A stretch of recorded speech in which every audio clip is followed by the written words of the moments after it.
Na uzuri ni kwamba jamani, si kwamba magumu hayatakuja, sio kama magumu hayaji. Na mtu mmoja akaniuliza, kwa nini watu ambao ni wazuri, watu wanaokaa na Mungu, walioamua kukaa na Mungu kweli kweli, ni watu wanaopitia mambo magumu?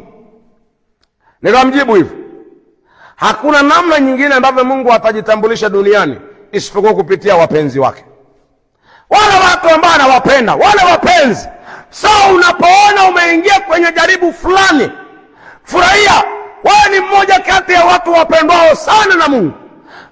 Kwa kupitia wewe anajitambulisha. Kwa lugha nyingine ya kisasa kule mtaani wanasema anajimwambafai. Mungu anajipiga kifua wakati anaporuhusu jaribu kwako.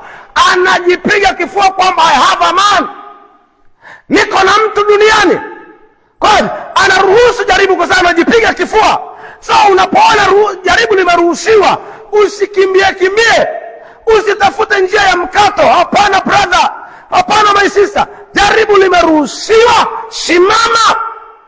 Simama na ulishinde kwa haki katika jina la Yesu.